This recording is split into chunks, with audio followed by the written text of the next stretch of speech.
Hello, hello. Welcome to Therapy in the Great Outdoors, the business and practice of nature-based pediatric therapy.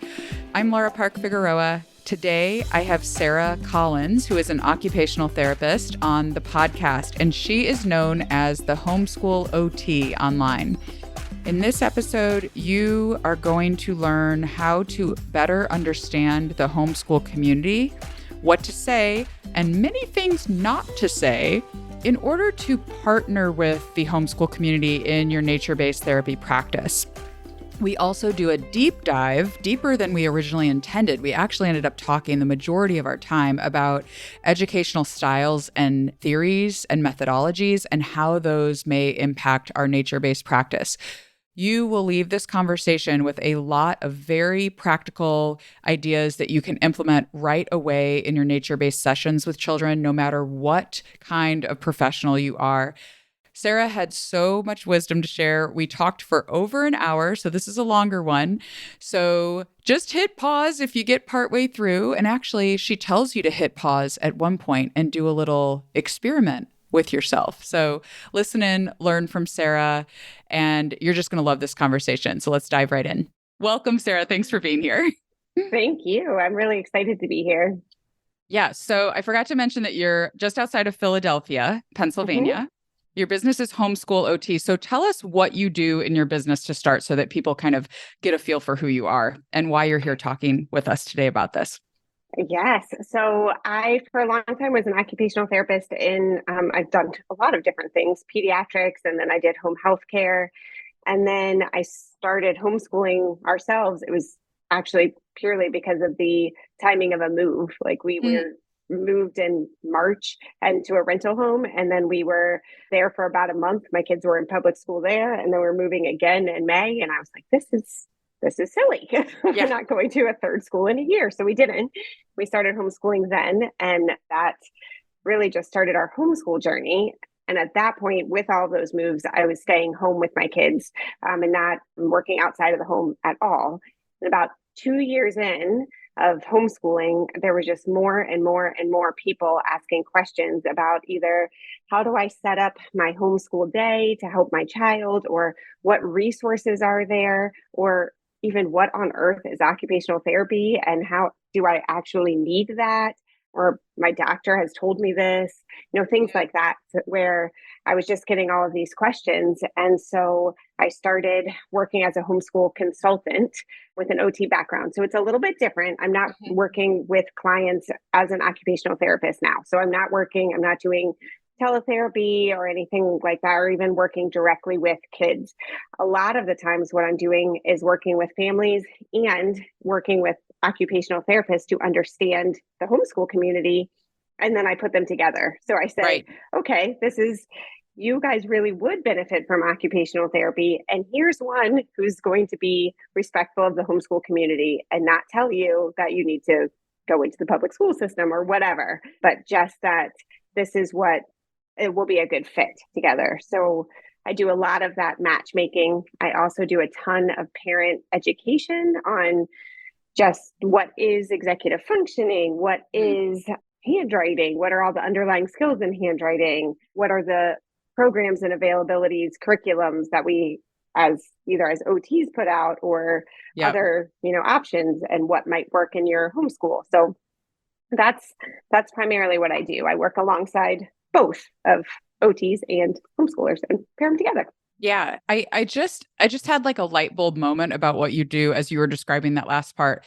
It's almost like you're helping the way that a school-based OT would come into an educational setting and maybe do an in-service for teachers on like the underlying foundational skills for handwriting or the best strategies for teaching handwriting based on what we know about developmental.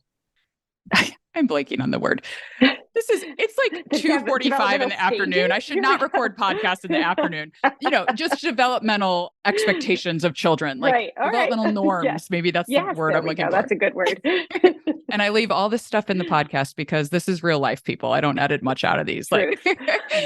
So yeah, it's like you are, in that way, you're supporting families to kind of understand the OT brain behind why we do what we do and how they can make their homeschool programming better based on that like knowledge Yes. from an OT It's maybe. it's so much of the why. And that's what I tell parents all the time. I'm like, I just want to lend this piece of my brain because you can't turn it off, and all day long with my Right. own children, I'm looking at them as like, why are we struggling with this? Is it an underlying skill that we're missing? Is it something that I'm presenting? Is it our environment? Like, did I not set something up right? And Mm-hmm. so I'm really trying to help parents to be able to ask themselves those same questions to impact their whole day.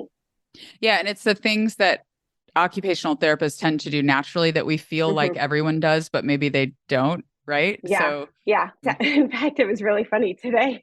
I do a lot of, here's some programs that might work, that might help, and some other resources. So I sent out this list to a family and I was like, you might want to check out, the alert program or zones of regulation to just give yourselves a way to communicate about these sensory needs. And she was like, wait, so you want me to buy both of these things? And then what do I do next? And I was like, yes, I need to, instead of saying like, here are some options, what interesting. you're needing is a little bit more guidance in that area as far as how exactly can I break that down for my child. So Yeah. yeah, it's really, for me, what I would do is look at a program and be like, okay, so here are the pieces and parts of that. How can I add that into my homeschool day? Because I can analyze all of those activities and just say, Right. oh, this is a good time that I would ask for that, or this is where we could communicate about this. This is a way my kid might understand that really well. But that's not everyone's strength, Yeah. so to be able to have that discussion and say, no, I don't just want you to buy this just to have Right. it. Right. That's not really very helpful. No. Yeah. We That's have just to going to like sit on just, your shelf. yeah, we have to look at which one is best and then implement. Mm-hmm. Yeah. Right. Okay, Yeah. so I guess your work here on this Mm-hmm. podcast is more like the other side of your work where Yes. you are helping us as therapists. And I do want to say we chatted about this before we hit record, but I do want to say that if you are listening as a therapist or professional who works with children who is not an OT, I do still think you're going to get a lot of value out of this. We're going to talk about partnering with homeschool communities in your Mm-hmm. nature-based work. And I think that applies to anyone, not just OTs. So Yes, just that very little much so. disclaimer, we may be talking OT, but it does apply to many other professions as well, with a lot of the topics we're going to get into. But your support of therapists in working with homeschool families, let's talk about that. So let's talk about the things you said, what to say and what not to say. Like, how Oh do my we goodness. be really respectful, right? Because I think Right. homeschoolers are used to having to kind of defend themselves Mm-hmm. maybe a little bit more, and it's becoming more and more popular. So I think we're becoming more inclusive as a society of different ways of being in the world in general. But I think there's just it's an insular community Mm-hmm. for good reason in some ways, Mm-hmm. because I feel like they've had to kind of defend their position for so long. So talk to us about what do you have to Yes. say about that? All right.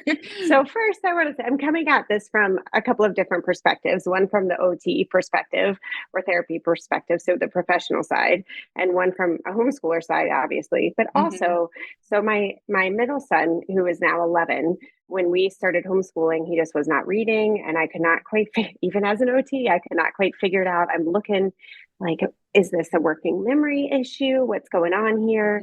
And finally, my neighbor next door is playing frisbee with him, and literally the frisbee hit him in the face, and he did not see it.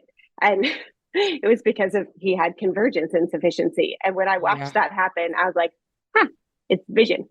And then he said to me, like 2 or 3 days later, he was like, Mom, how are you supposed to read when the words are moving on a page? I'm like, oh, honey, they're not. Like, they're not Yeah. moving. They are still. Yeah. Um, but this was, as an OT, still, this was probably a year into working with him, and it took me that long to recognize it. Hangs head in shame, embarrassing, but But truth. we've all had those moments as OTs. I just want to say thank you for being vulnerable and sharing that story, because too many people would not share a story like that because it's like, embarrassing that I didn't notice. Right. But like And my all of own us have kid. had moments Yeah. like that where it's like another Hmm. therapist might say, I noticed this, and you're like, oh, I never noticed that. Right. So Right. thank you for sharing it. Go on, continue. Yes. So continue on. So we started with vision therapy, and then I really said, you know what, I don't know enough about all the different ways to teach someone to read. And so I went into the public school system. Here in Pennsylvania, you can get testing done. It's not in every state, but in the majority, you can still get testing done through the public school system, even if you are not a public school student.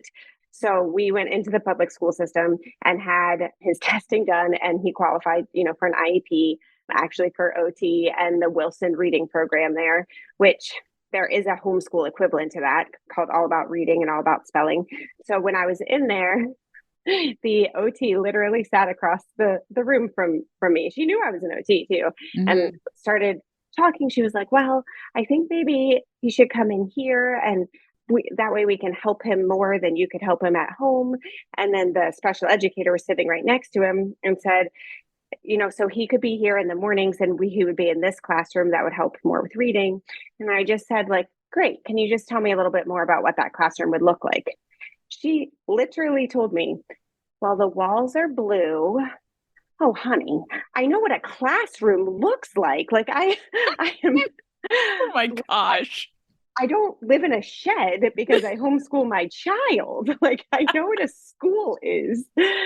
So also coming at this conversation from the perspective of a parent who sat in that room and listened to people like degrade almost what we do at our home and the choices that we've made. So these are the three sides that I'm coming at this conversation from.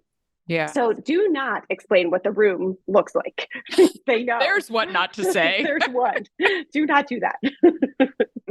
It's kind of like the presumed competency. We are going to assume that you know what a classroom looks like. Right. So I think there are a few stigma that come along with being homeschooled that really we should kind of just put out there and talk about the research and the statistics as far as, is this actually true? One thing being that homeschool is only for deeply religious people. There are people who are homeschooling that are Christian, yes. Jewish, yes. Atheist, yes. I mean, it is not a specific one religion kind of thing. So we need to just look at that. Another being that you can't get services or help when you are homeschooling. Now, I will say that being a homeschooler, there's only been, in the OT literature, there's only been one journal article about this that really talks about, do homeschoolers understand what occupational therapy is? Oh, interesting. Yeah. And it was several years ago. So it was before, it was by Susan Iliff, if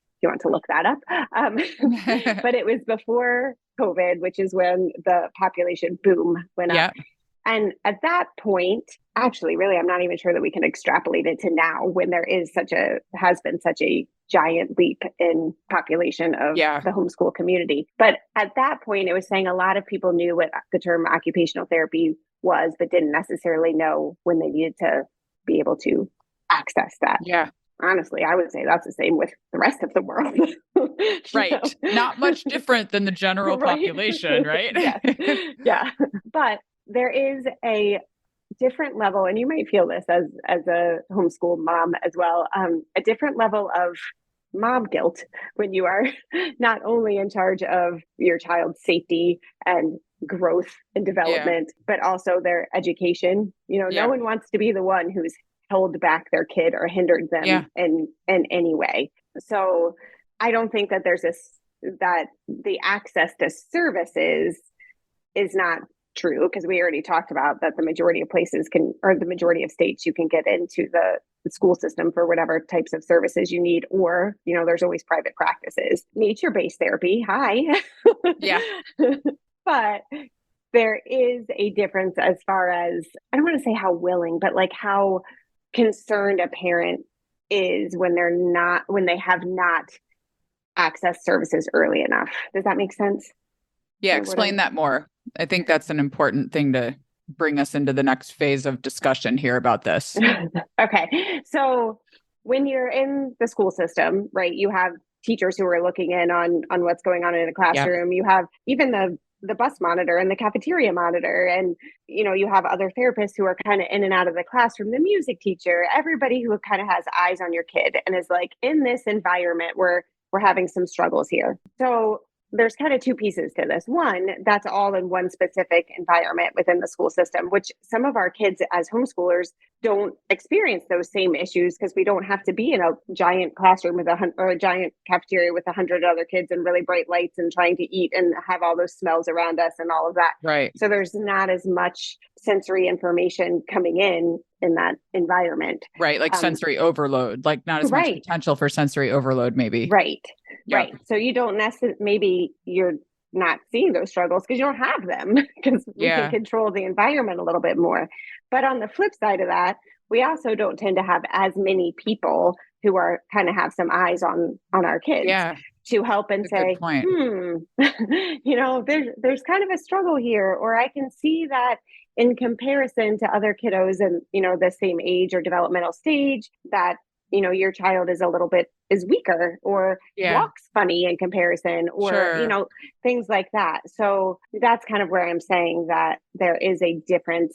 And if parents then are told later, hey, you should seek out some help, there's a different level of what have I missed? Yeah. Yeah. And I've heard some homeschool parents feel that and say that to me. I feel like I've missed something for a while. Interesting.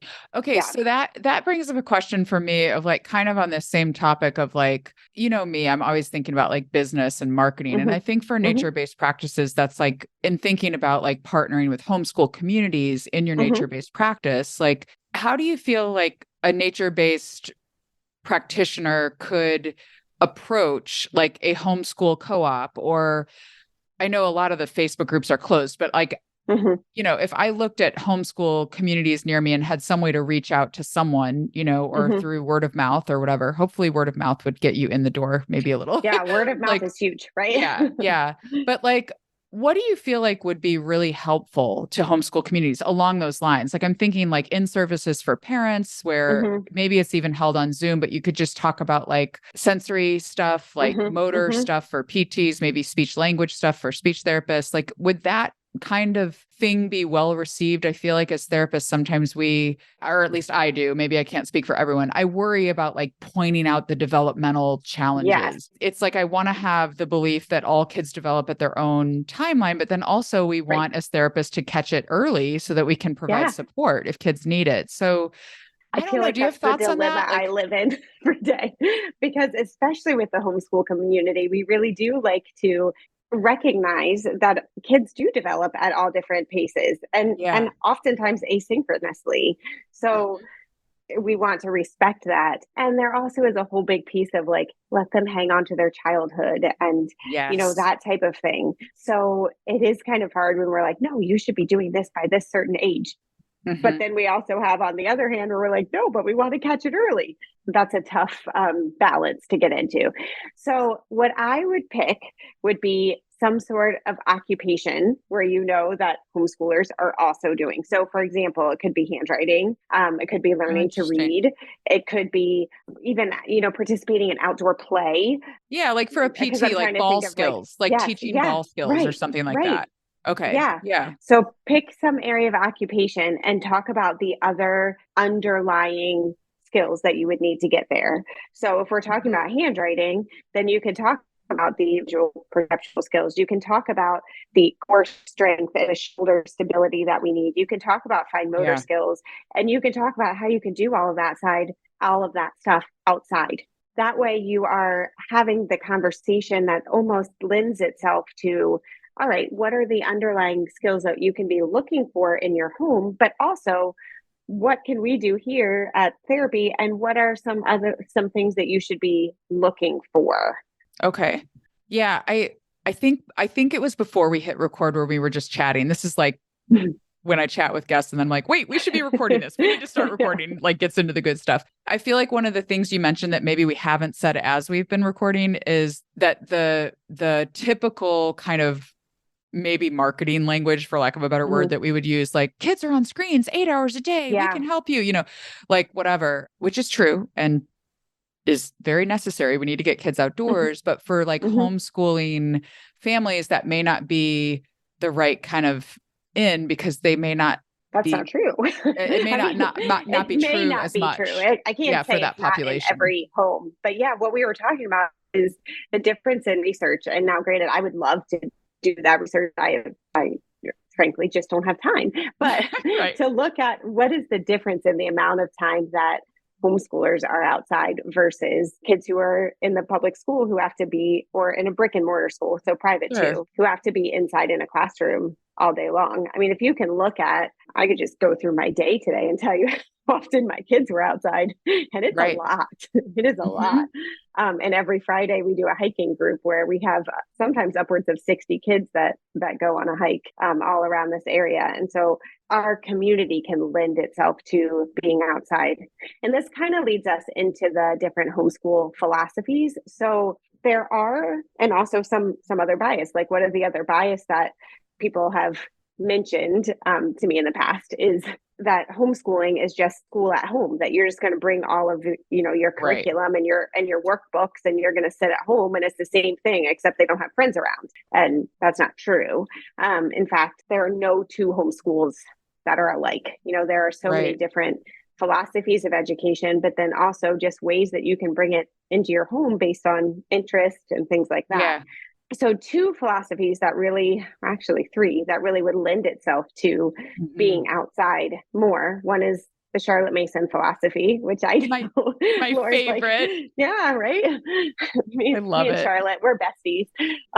She doesn't know because she lived in the 1800s, but we're good friends. She was just such a progressive thinker. The way that she thought about children and about education, like you read her writing and you're like, this woman was a pediatric therapist. She just didn't know it. so much. So beautiful. And you even hear a lot of the occupational therapy language in there. Like she talks about occupation because of the time that the books were written. And I'm like, oh, I love you. You're so right. But so much of her philosophy is based on one, that children are born persons. And so that we have to think about each child individually.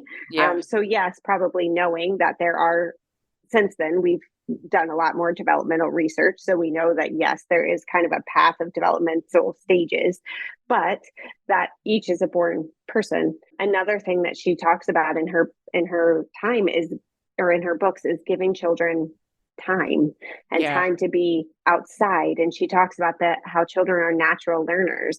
And so if we set them up and don't bother them outside, we're not trying to say like, hey, everybody, let's set up this beautiful lesson and we're all going to be outside and you're going to have to do exactly what I'm saying. But so much of giving them time and then joining in. And one of the beautiful examples that she gives in her books is, she was just talking about a kid's observation of, I think it was a flower that she said, and they may look at the flower for 2 or 3 seconds and then they're about to go on to something else.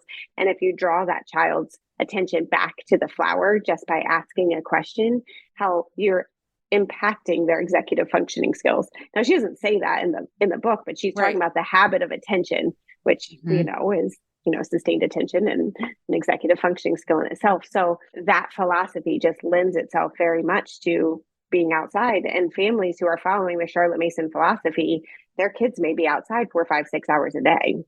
Yeah, especially in the younger years. Like she says that I think it's before age, you'd know better than me. I haven't read as much as you have probably, but I think she says before age 7, like they shouldn't even be formal, formal education should not be happening. Like they should be given as much time as possible outdoors and read really good, good. She calls them living books. If you want to go down, oh my gosh, we could do a whole nother podcast, Sarah, about living books, couldn't we? For sure. Absolutely. I might have to bring you back because that is actually something I've thought about, because in the Contigo approach, like the way I wrote it, I intended for a certain quality of the materials that people use when they use the approach. And when I found living books, I was like, when I revamp the course a little bit and do edits to it, probably 2024, I'm planning that. I think I'm going to have some information in there about living books, just like the quality of a book actually matters. The ideas that are communicated actually matter. The language matters. The language matters. Yeah. It's so interesting to me. So her writing on that just completely changed my whole perspective. I mean, my son right now goes to a Catholic school and it's a really great school. But one of the books that he was told to read, I was like, what is, just because I had that living book lens, Yeah. I was Yeah. like, what is the value? What is this book teaching? Like, really, Yeah. what is What this is book the point of teaching? this? Yeah. It was like a lazy teacher of middle schoolers and a class of middle schoolers that were like really, it's called the Unteachables. I don't know, maybe people love this. It has Oh, like 5,000 five-star reviews on Amazon. But oh, like nice. my glance at it was like, Hmm. what is this teaching? It's about a group of middle schoolers who are really hard to teach because they're really bad students, and about a lazy teacher who gets given this group of students to like teach him a lesson because he's lazy. Like, I don't know. It was like, what are the values we're Yeah. communicating here? Like Where it are we just going with didn't. this? And I Right. don't know, maybe it's redeemed in the end and everybody learns something. I don't know, but like just the I'm sharing it here because Hmm. I think sometimes we don't actually think that deeply, or at least I didn't Yeah. before I learned about this concept of living books from Charlotte Mason. I did not really think that deeply. I was kind of like, oh, it's like funny, it's fun for them to read, whatever. I called it dessert reading, But Mm-hmm. I'm kind of like, I don't know, like if every book that you read is time stolen away from other books you could have read, in my Mm. mind, because I love Yeah. reading so much. But Right. so yeah, it's an interesting concept that really changed the way I think about the quality of what we all are reading, really, and how Yeah. much better quality there was many, many years ago, and how now Right. quality is pretty rare. Yeah. So, Yeah. like the And depth even of as far language. as, yes, even as far as, books designed to teach a certain lesson versus where you just pick up your own Yes. lesson from a book. Yes. I think so many of our books now are written with this specific, like, I'm going to teach you this virtue, or Yes. whereas when it's a living book, you're just learning alongside, or you're reading these characters and you're learning from them, and you're taking Yeah. in all of this information, but it's different rather than beating into your head, the virtue of telling Yes. the truth, or what, whatever. Yes. Well, a lot of those books have become popular too. This does relate to nature-based work because a Hmm. lot of time, like those books, and I have used them before. I mean, this was Hmm. before I knew about any kind of living book. Maybe I'll change my mind on these, but there's books like My Mouth is a Volcano or whatever, where Yeah. it's like the explicit teaching of the book is how Yep. to modulate your volume, which I know I could use Right. sometimes. I talk too loud, but Me I joke like I only found out I had a hearing impairment in my 40s. So maybe my whole life I've just been talking loud because I couldn't hear. I don't know. So I have used those books before in Hmm. sessions, but we do have a lot of those being published by therapists, that are Yeah. books that are like explicitly meant to teach you body awareness, or explicitly meant to teach you how to modulate the volume of your voice or whatever. And it's very like obviously written into the storyline. Right. And I don't know that it's bad to use those. I just think it's Now, interesting to think about the quality of the material we use. That's all. Yeah. so here's the difference, I think, is when you're looking at reading that book about, My Mouth is a Volcano, then you are asking then that child to compare themselves to that book character, Mm-hmm. and talking about their own mouth. And that can be very hard on a kid, especially a kid who either one has been told over and over and over and over and over again that they're loud, and they're already very self-conscious about it. And it's just a hard, and they're like, great. It's not that I don't know that I'm loud. It's that I'm working on it in different ways. Right. It's not like I don't know the rules. I just am having a hard time with it. So Yeah. great. So your book is hopeful in what way? But if you're reading a book with a character who is loud, and you watch that character evolve, and you watch that character have empathy for other people around them, and you watch that character be able to speak publicly and recognize how amazing that their voice is in a public Yeah. stage, Yeah. then you're being inspired by the character and looking at that person instead of yourself. It's a lot easier to recognize and to almost critique and to learn from somebody who isn't yourself, especially as a child. Yeah, I love that perspective. That's really great. Mhm. We went down So a we little are in, mini rabbit I hole know, with living books, so but many man, rabbit I love holes. it. I had it next to me, but I don't anymore. Hatchet is a great book for executive functioning skills for middle school age. In fact, I'm doing it. I teach a course on executive functioning skills for teenagers through a Charlotte Mason co-op, and so we're all reading it together. And these are all kiddos that are lacking in some executive functioning Mhm. skills. We're working on building those, right? Sure. But we're reading it and we're talking about Brian, who's the main character, how is he solving this problem? What did he do when all these mosquitoes were coming to eat him? And do you know what he did? Is he pulled his shirt or he pulled his jacket really tight over his head and he got in this really tight ball. And then he almost made himself really small. But you know what else that was? Oh, that was proprioception. And he was calming his body down. And then he took off that jacket after the mosquitoes were gone and he took a lot of deep breaths and was watching. It even talks about the sounds that he was hearing as he was watching the water run by him. He was helping himself to calm in that moment. So we can learn from Brian, but I'm not saying to these kids explicitly, oh, what exactly should you do in that moment when the mosquitoes are jumping on you? You know, it is a learning from the characters instead of the very explicit instruction. Yeah. Oh my gosh, that's such a good example.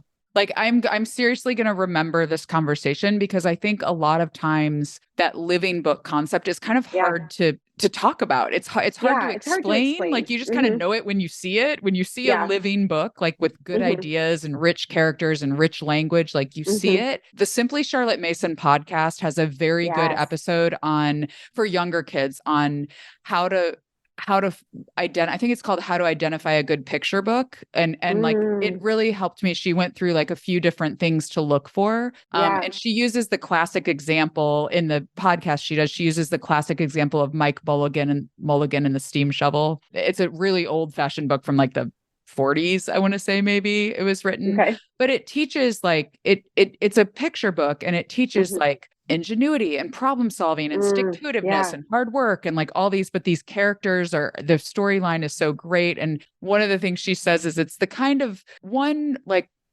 metric you can use is usually really good picture books are the books that like you're not annoyed if the kid comes to you and asks you to read it again, you know? Again, yes. Because if you're annoyed by it, it's probably an annoying book and not a living book.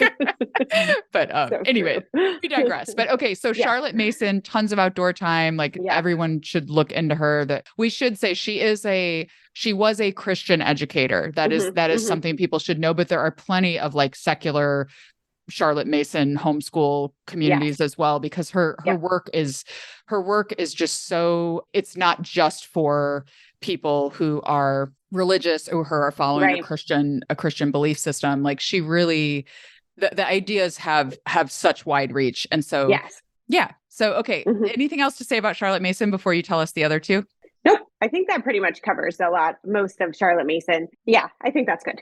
Well, okay. I want to say one more thing now that we're on the topic, because I was like, I didn't realize how much we would talk about Charlotte Mason. She's like my favorite. She's my new person for like, if someone says, if you could have dinner with anyone alive or dead, who would it be? She's my person. Like, absolutely. Ooh. That is who I would want to sit down with and talk to. Like, I mean, that's brilliant. I always struggle with that. Yes. So use her. We can use her as our person me now. And Laura and Charlotte, we're going to have dinner together. It's going to be great. Right, exactly. But the other thing that really, I think, will apply for nature-based practitioners in the work we do with children, the other thing that completely changed my life as a parent and my life when I've had short stints of homeschooling 2 of my 3 children. And we're going to homeschool Ray, my youngest, next year. So I don't know if I said that. Again, something I said before we started recording. Anyways, but one of the things that was a complete and utter game changer for me was the concept of narration and the telling back of a story. And so Ray was really struggling with writing during COVID, and we were homeschooling him, and he just hated it. And I found Charlotte Mason through you and through another, like I started going into the Instagram funnel of like Instagram, what do you call it? Like rabbit hole, I guess, of Charlotte Mason people. And someone was talking about living books. And I just started researching Charlotte Mason more and connected with you some on the DMs about like, oh my gosh, tell me what to do. This is so great. But this idea of narration is just the telling back of a story, right? Yeah. And you think that that's like easy to do until you actually try to do it. And you realize how much working memory, attention, Mm-hmm. just the cognitive skill of listening well to someone read Mm-hmm. something out loud and then tell it back. So that is a strategy that I like immediately, like in nature-based work, I feel like we do use storybooks sometimes, right? And Mm-hmm. just Mm-hmm. to know that as therapists, no matter who you are, especially speech therapists, though, this could be really helpful for speech therapists. Like when you're reading a book, like really, instead of asking all the questions of kids, Mm-hmm. just have them tell back the story or act out the story. That is like such rich education right Oh, there. it is So fantastic. And there are two big pieces that go along with narration. First off, for those of us who were public schooled, which is me as me well, too. the comprehensive or the comprehension questions at the end of the chapter, like literally my history class, my junior and senior year was like, I would had to read this little segment and then you had to, answer your comprehension questions. So really what we learned to do is look for the bold words in the textbook and say what was important and then answer the question. And what what I did, and this, 100%. you guys are learning so many embarrassing things about me. The other thing that I did was I sat in, the middle and Amy was in front of me and Justice was behind me. And Amy did question 1, I did question 2, Justin did question 3, and then we just switched our answers. And that was Yeah. great. We turned it in. So Yep. do I know a single thing about history? I do now because I've learned it with my kids. Yeah. But what I learned though was the great way of the strategies of using a textbook. So, Yeah.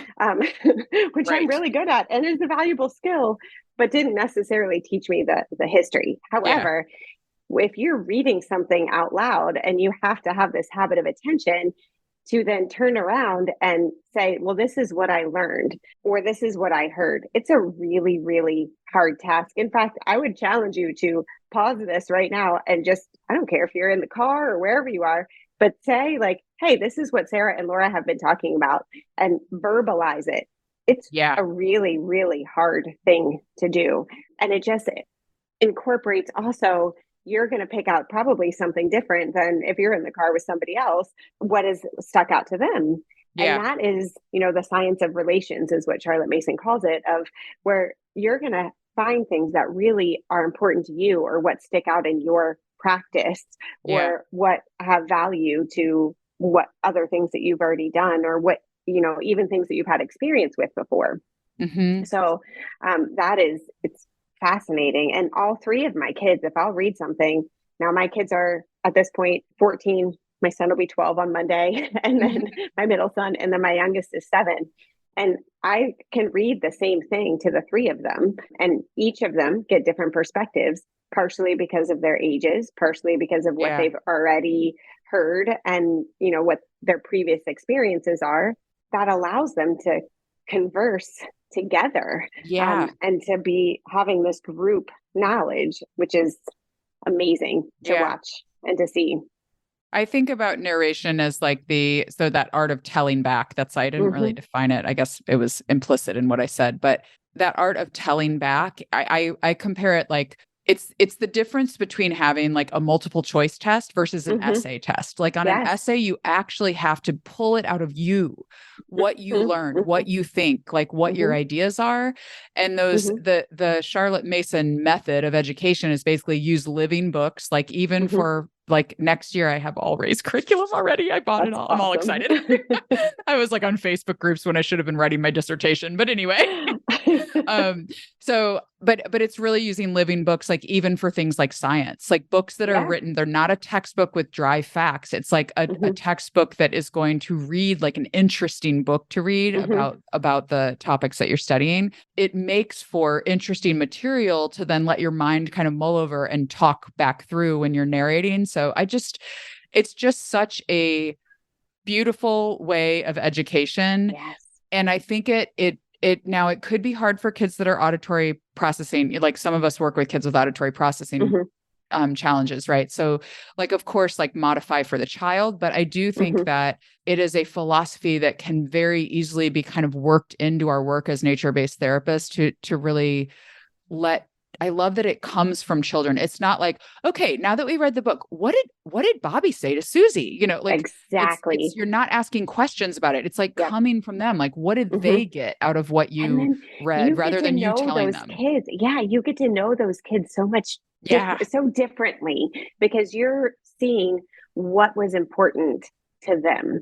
And Yeah. there are so many times that what I've read and what I'm expecting for my kids to say and what they got out of the story, or what they got out of, specifically in science, what they picked up from that what they're saying is something totally different than I expected, but they're not wrong.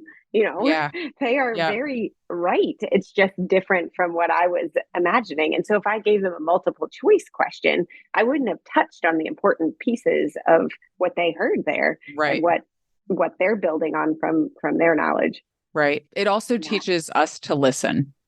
That is Yes. like the key, to listen to the children without interrupting. So Mm, my husband doesn't love to read, which is really funny because like I'm obsessed. I love reading. I always have. It's just like who yeah. I am. I know that some people don't like reading as much, but so he doesn't love to read. So it's hilarious when we try to do Charlotte Mason stuff because I'm like, I had to educate him. Like I read the book on narration and Mm, I kind of, when we would ask Ray to narrate and my husband Jose would be sitting there, Jose would be like, but what did they say about, and I'm like, hold on, just yeah.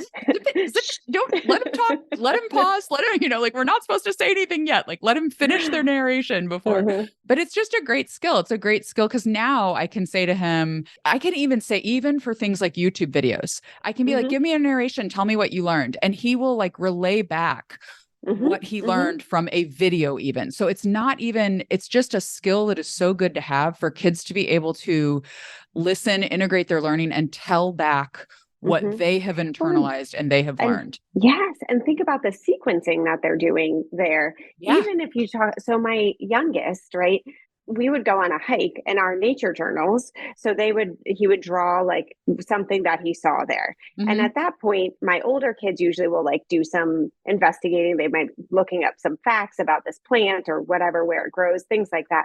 But my youngest son would literally tell me about our hike. So he would narrate their whole time together. And so I would see whether he knew like what happened first, what happened second, what happened third, Yeah. and what was important to him in that day. So if you think about us as therapists having any type of nature-based practice, if you leave 5 minutes at the end of your session and you're like, tell me what we did today, um, Yes. you That's can great. hear the narration of your session. You can hear what stood out to them and what was important. You can hear about how they felt in a certain situation.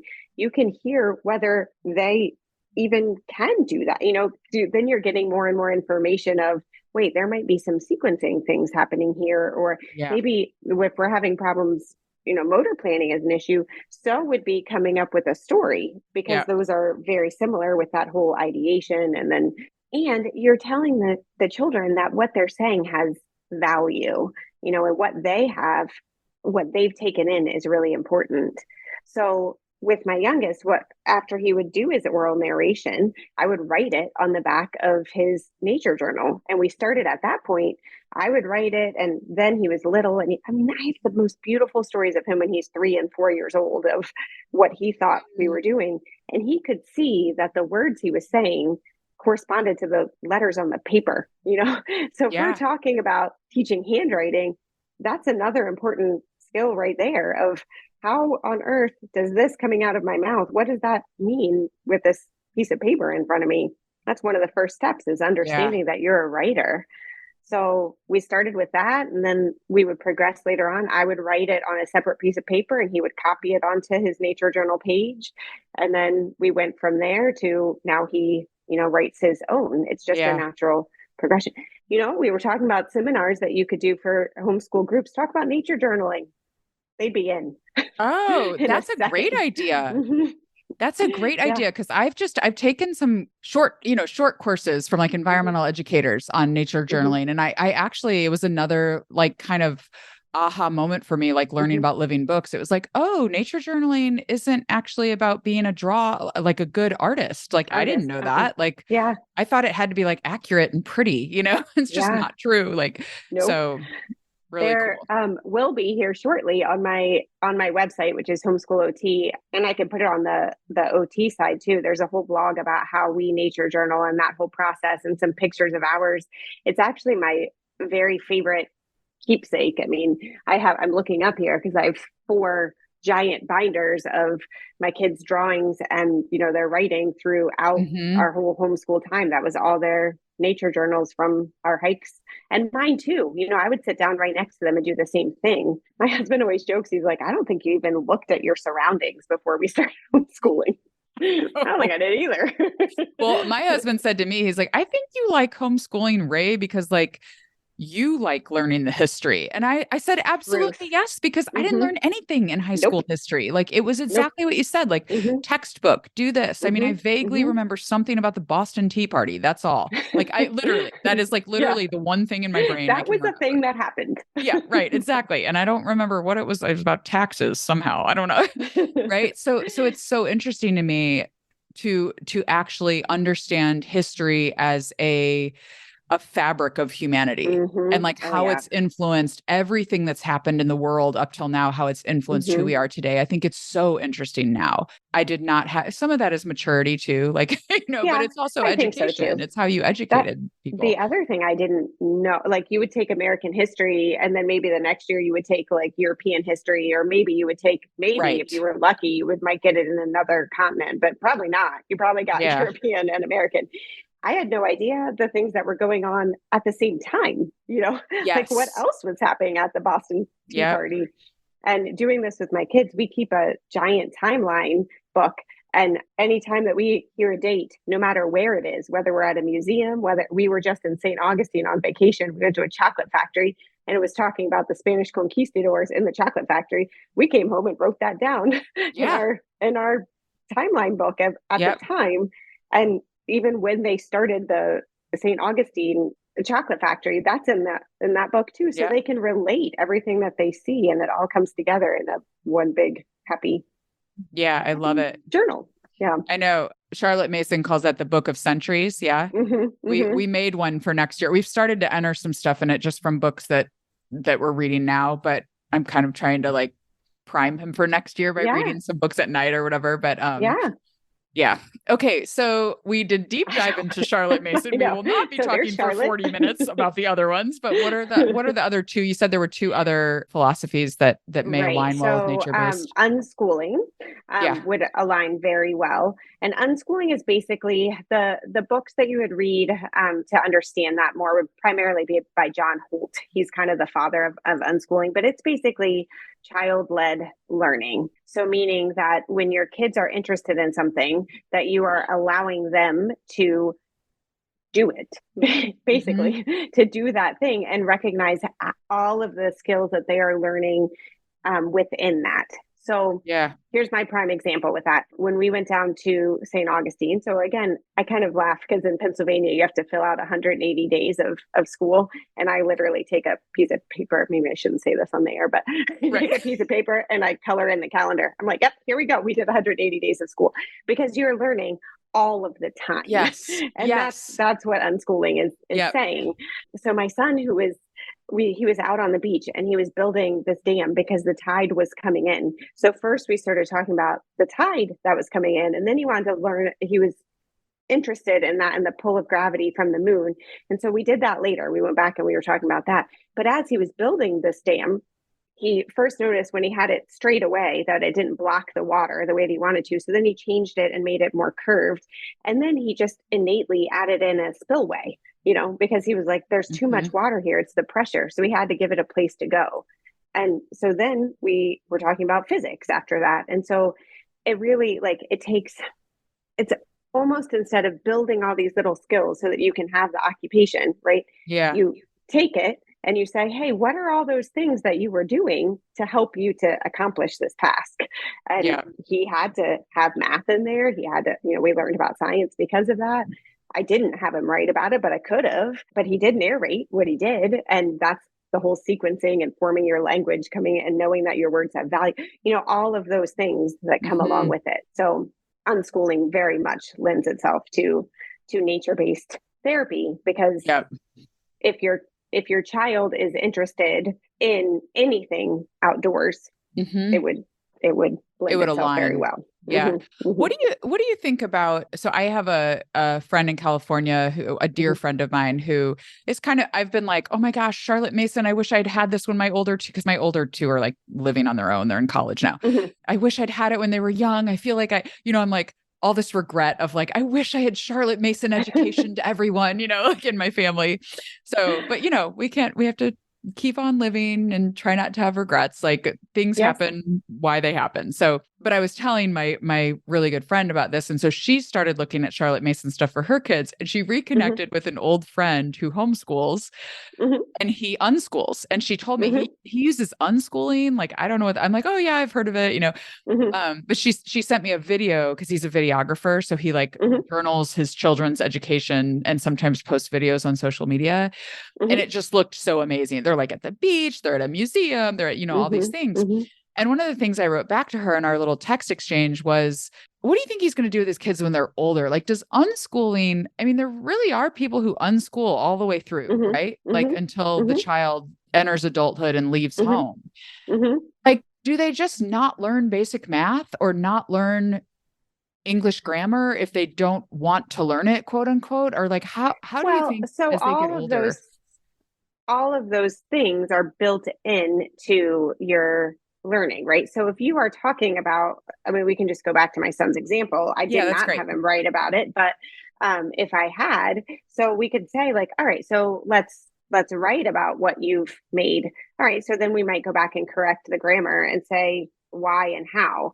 And again, it kind of goes to the philosophy of when you are interested in something, you're going to take in a lot more information and you're going to have more of a hook to hang it on, right? Yeah. So if I also with that, he was understanding proportions and he was understanding angles. So if he's interested then in those angles and the proportions, then we could dive deeper into, all right, so here's the math that goes along with that.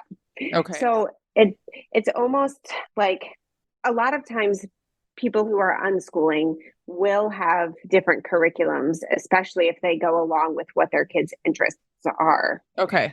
There's a really, really good person that I know of.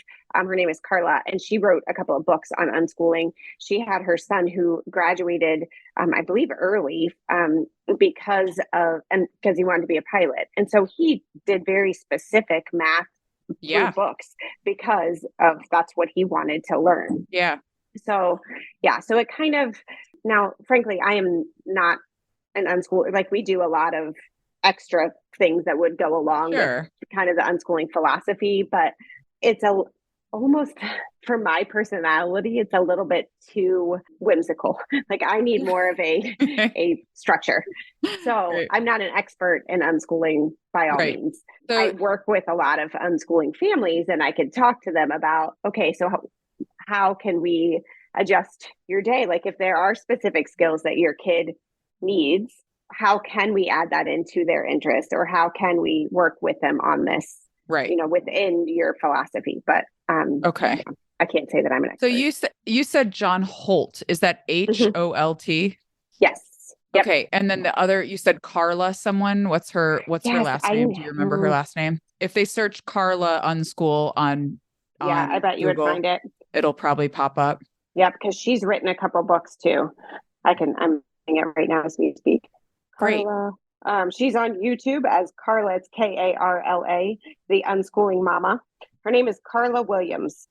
Okay, Carla with a K, Williams, and she's on.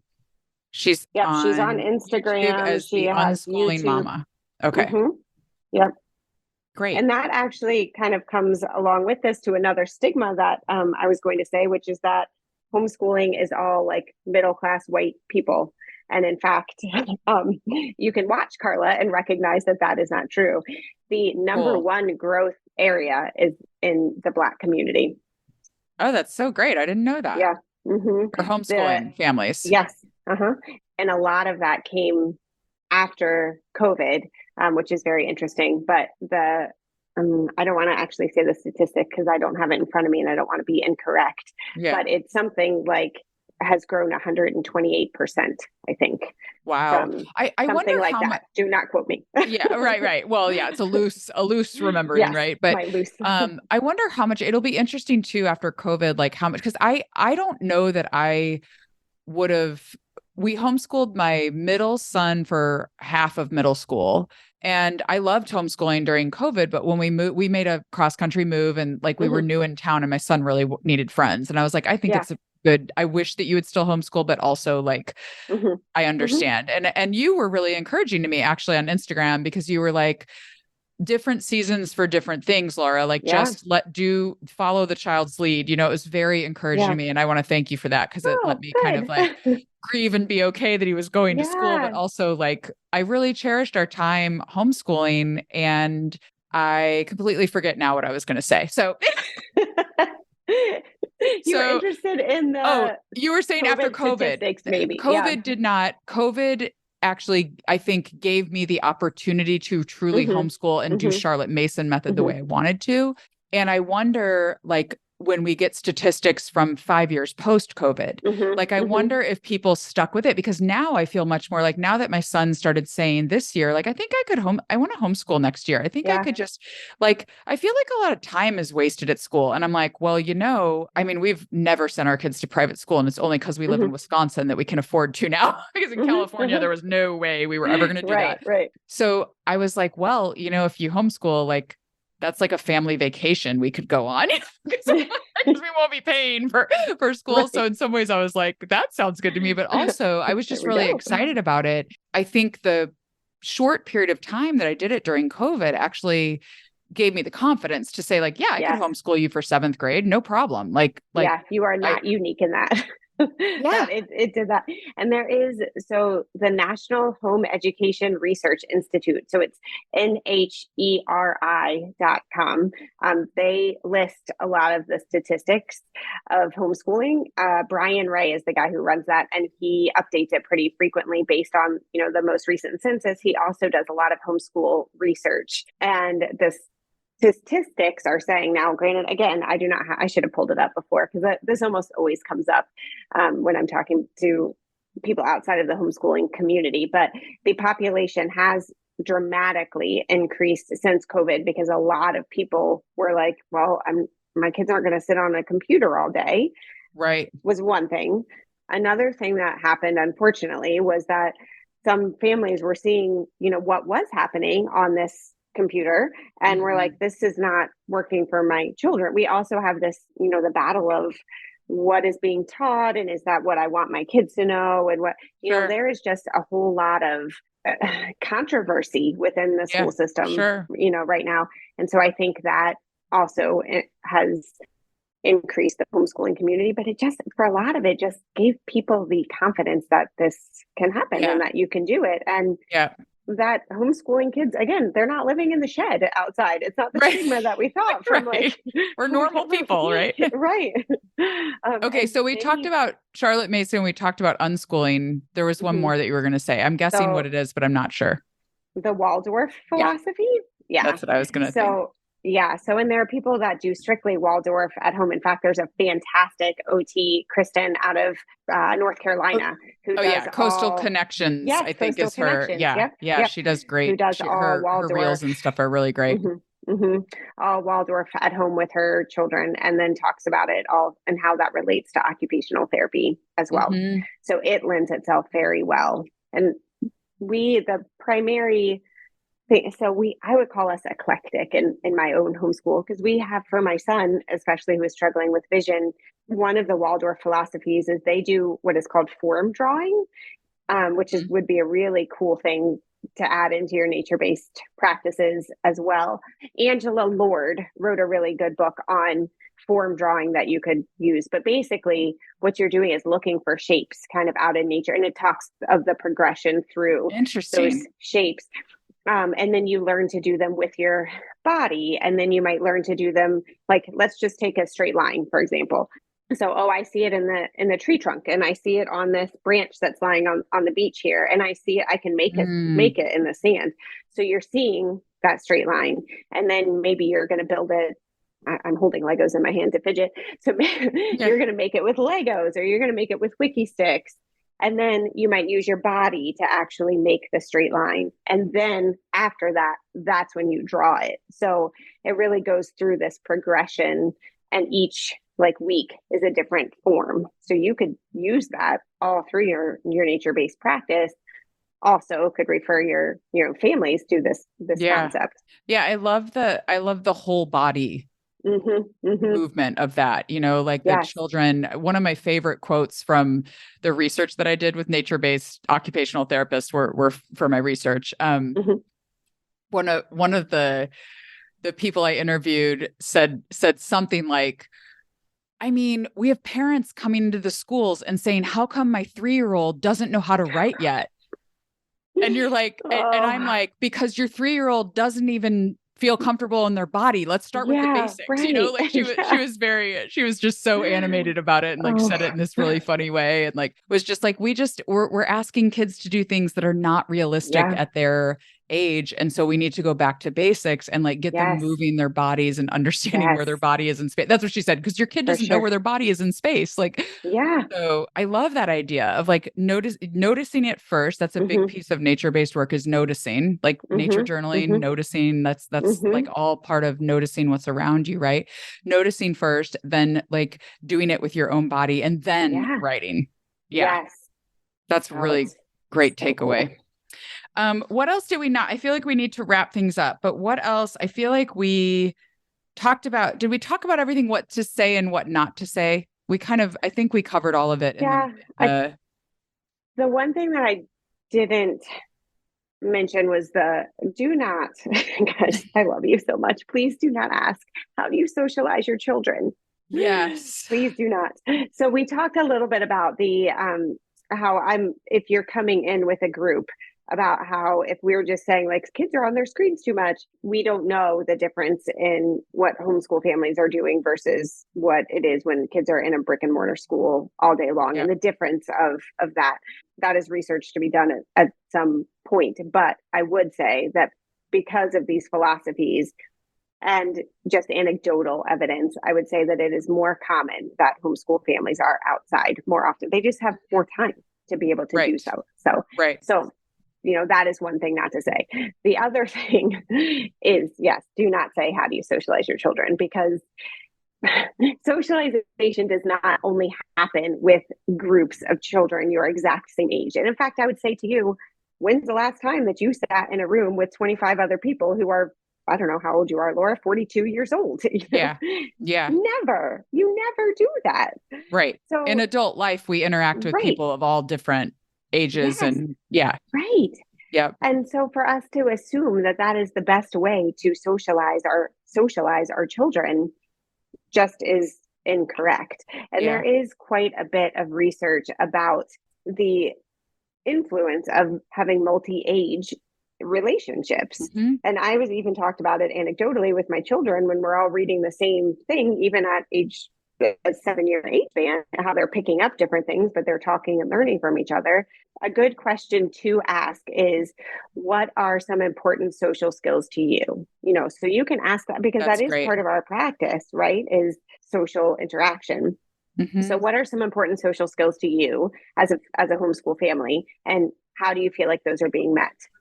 Yeah. So that's a much, much better way to phrase that. And so my husband and I, we actually did sit down and have this exact conversation before we started homeschooling our kids, because we were both coming from the public school mentality and really wanted to think. I mean, it is an important question to see whether our kids are being isolated or are going to be lonely. We just don't need to make the assumption that the only way to do it is through the school Right. system. Right. So we sat down and we were like, well, I want my kids to have enough confidence to be able to public speak, or to make sure that their ideas can be conveyed to a group of people, because that can be required all through life. So we picked a co-op that has public speaking every single week. Now, a Cool. co-op, for those of you who don't know, it's a group of homeschool families who get together, and some are very organized with academic type things, classes, have teachers, like that type of stuff. Some are way less on, like we call our hiking group a co-op, which is a group of moms, and we literally put up on Facebook where we're going to be that week, that Friday, and families come.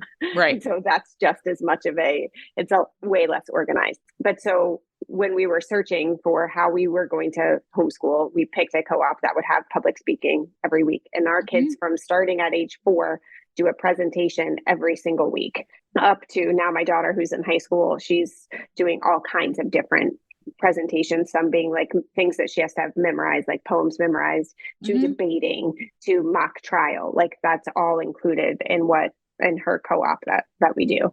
Yeah, that's really great. Another thing that was really important for us was to have relationships with people of all different ages. And so we want to make sure that that's happening. And so I go to the grocery store and they come and they talk to the cashiers Right. For a while we had Brandon's grandparents were living here, and we wanted to make sure they could talk there. My daughter teaches Sunday school. Like we really wanted to make sure that we were providing those opportunities for multi-age relationships. Another thing that is really important for us is being able to do group projects or team building, and so they all are on sports teams, and that has been huge. Like my son is in the hockey and the ice rink like a million times a week, so much that I have a heated vest because I'm cold all the time. Yes, right. So that was important. So those types of questions of socially, what is important for your family, or what are your priorities, and how is that being met? That's just a way better conversation than how do you socialize your children? Yeah. And I think the potential to support families in that too is to say, like, when you're homeschooling, there are just other opportunities that are for homeschool kids. Like I found out our local rock climbing gym has a homeschool co-op that meets there from like 1 to 3, like during school hours, essentially. And then there was another, like a American Ninja Warrior contestant runs a parkour class for homeschooling kids. And Ray was like, just last night, he said to me, wait, so I'm going to get to do parkour and rock climbing and baseball? Yes. Yeah, right. He's like, so I'm like, yeah, because I'm going to need like 2 hours at some point to work. Yes. By myself with no one interrupting me. But he's at an age too where he can do a lot on his own. But anyways, I just want to say thank you, because this has been such a great conversation. I hope it has helped people to listening to kind of understand inside the ecosystem of homeschoolers and think about how you can integrate some. I actually feel like the conversation took a different turn than I thought it would. Me too. But, I know. I mean, maybe because I was so enthusiastic. I'm like, what else, Sarah? What else? Oh my gosh. And this. But I think the conversation kind of ended up being a lot of like how you can integrate some of these learning philosophies into your nature-based practice. So maybe I have to re-record the intro, but I know I don't really know that I did much of the what to say, what not to say, except that I did try to cover a few and a little bit of the different types of stigmas but they're just interwoven. So I'm glad you guys listened to the whole thing. Yeah, right. If you're still here, thanks for taking in while we enthused over Charlotte Mason. Right. Well, thank you, Sarah. Can you tell people how to find you online if they want to, like, where do you hang out online? How can they get in touch with you? And your website too. For sure. Yeah. So you can find me on Instagram at Homeschool OT, and I post a lot about our own homeschool there, and kind of through story. That was my whole purpose, is that I'm not giving like really specific implicit directions, but through story of our own homeschool, people are hopefully learning that way. It's very Charlotte Mason-y of myself. So you can find me on Homeschool OT there. I run the Facebook group Homeschool Therapy Ideas, and that is made for occupational therapists, physical therapists, everybody, as well as homeschool families come together and put out ideas. And I welcome other therapists who have implicit posts, and you want to put them on there and say like, hey, here's an idea, or here's a fine motor idea, or something like that. And a lot of parents ask questions and things like that. So come on in there and join. That's Homeschool Therapy Ideas. My website is homeschoolot.com. And there is a side of that for families and a side for OTs. There is a course that will be up there again shortly. It ran for a while, and I had to take it down to add in some of the new research and statistics and stuff. So that will hopefully be launched again here. The goal is by summer. So that's at Homeschool OT. If you join my mailing list, you'll know when that comes. And that course is very specific as far as, the first module is all about what is homeschooling. There's one module on all the different educational philosophies. So we talked about 3 here, but there are more. So all the different educational philosophies and what that has to do with your practice. I talked some about the homeschool bias and what questions to ask, really a lot more specifically than today. and then kind of putting it all together. So if you meet a kid who's classically educated and he's 9 and he has this and this, what do we do? So how does it inform your practice through case study and narration? So yay. Oh, that's so great. So that's up there on homeschoolot.com. Yay. Well, thank you, Sarah. You've been such an encouragement to me over the years in my little blips of homeschooling. And I love watching what you do with your own kids too. You're so creative and it's really fun to follow along. So it is a blast. It's the job that I never, ever in a million years would have imagined, but it is so much better than what I did imagine. So I love it when life's like that. Right? Me too. Well, thanks for being here. You're welcome. Thanks for having me. See you soon. Bye. Bye. Thanks so much for joining us today for Therapy in the Great Outdoors. If you can't get enough, if you just want even more information about nature-based pediatric practice, head on over to therapyinthegreatoutdoors.com. At that website, you can join our free community, Therapy in the Great Outdoors, that has loads of resources for you to support your nature-based work with children, as well as a free ebook that I wrote called the Nature-Based Practice Roadmap. It is a guide to help you focus and avoid costly mistakes, which I might have made myself, as you start or grow your nature-based pediatric practice. On the website, you can also join the waitlist for the Contigo Approach online course. Contigo stands for Connection and Transformation in the Great Outdoors. This course will teach you everything you need to know to become an expert in nature-based pediatric therapy. To my knowledge, it is the only evidence-based, operationalized framework for pediatric nature-based therapy. And what that means is that when you take the Contigo Approach course, you will have a shared mental model for yourself, your clients, and your team. And this is how you grow a business, by having a framework that you use in your business that helps kind of anchor everyone to what is going on here and what are we doing. You'll learn about the research-based and theoretical foundations of nature-based practice and loads of practical how-tos about nature-based practice. How can you do nature-based practice in alignment with the evidence in order to get the best results for your clients? So a lot of times when people start out in nature-based work, I think they're DIYing it, which is fine. We learn a lot by DIYing things. However, you're not often sure if you're doing things correctly. And that means you could be making mistakes that could be costing you valuable time with families and children and getting them the outcomes that they really want from your session. DIYing also costs you personally valuable time and money as you are getting started in nature-based work. And this course can save you all of that time and money.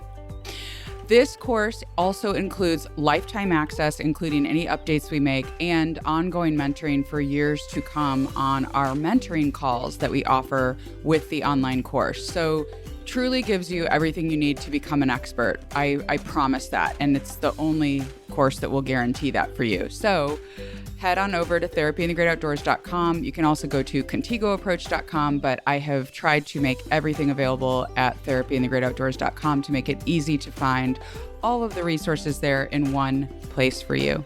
That's it for today. Get outdoors, connect, reflect, and enjoy the business and practice of therapy in the great outdoors.